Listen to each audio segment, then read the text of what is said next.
Break के बाद स्वागत आप सभी का। तो उपचुनाव के नतीजों पर कांग्रेस के नेता गुरदास कामत से बातचीत की हमारे सहयोगी अजय झा ने। लोकसभा चुनाव में ऐतिहासिक हार के बाद उपचुनावों में खासतौर से राजस्थान और गुजरात के जो नतीजे आ रहे हैं वो कांग्रेस पार्टी को उससे सुकून मिल रहा है। हमारे साथ प्रभारी हैं गुजरात और राजस्थान के गुरदास कामत जी।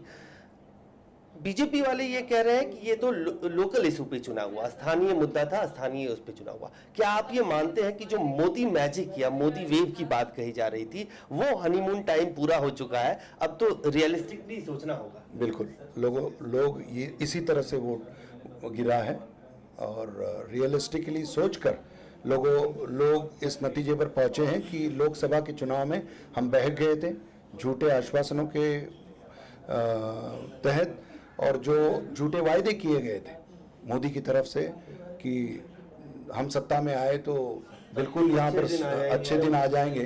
आज लोग महसूस कर रहे हैं कि केवल वोट बटोरने के लिए इस तरह के वायदे किए गए थे, लेकिन प्रशासन बिल्कुल घटा हुआ है, न प्राइसेस कम हुए हैं, न कोई विकास तेजी से दिखता है। जी। आपको लगता है जिस तरह से राजस्थान और गुजरात में आप तो प्रभारी थे लोकसभा चुनाव में, जिस तरह से क्लीन स्वीप किया था बीजेपी ने, ऑलमोस्ट क्लीन स्वीप किया था, इस 100 डेज में, इस 100-125 दिन में ऐसा क्या आप लोगों ने किया कि जो बाई इलेक्शन के जो रिजल्ट है वो फिर आप लोगों के फेवर में? नहीं, ये दोनों तरफ से हुआ है। एक तो कांग्रेस का मनोबल जो टूटा था चुनाव के नतीजे के बाद, कुछ ही दिनों में कांग्रेस का कार्यकर्ता जो हमेशा, इससे पहले भी हमने हार देखी है, इससे पहले भी हम हारे हैं कांग्रेस पार्टी, लेकिन जल्द से जल्द अपने पैरों पे फिर एक बार खड़े होकर लोगों के बीच हमारे नेता, स्थानिक नेता, कार्यकर्ता, सभी लोग। जनता का मोह भंग हुआ इस सरकार से, जो अच्छे दिन के वादे थे वो पूरे नहीं हुए, इसलिए वापस लोग कांग्रेस को वोट देते। बिल्कुल, और वो पूरे होते हुए नजर नहीं आ रहे।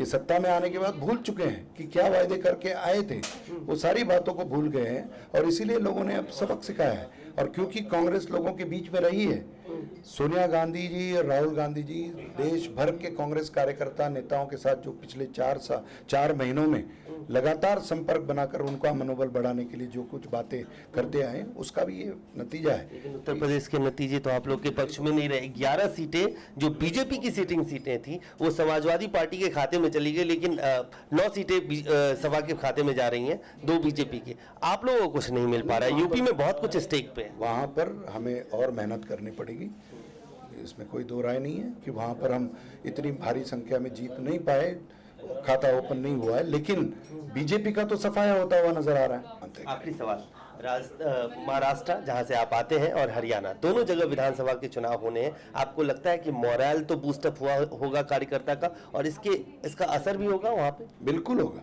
बिल्कुल। वैसे भी हम वहाँ दोनों राज्यों में हमारी ताकत मजबूत थी और आज इन चुनावों की वजह से कार्यकर्ता का मनोबल तो बढ़ा ही है और उम्मीद हम यही करते हैं कि 15 अक्टूबर के चुनाव में भारी मतों से हम जीत कर आएंगे। धन्यवाद। तो साफ तौर से गुरदास कामत जी का कहना है कि जनता का मोह भंग हुआ है और मोदी मैजिक या मोदी वेव जैसा जो एक परसेप्शन बनाया जा रहा था उसके ऊपर लगाम लगी।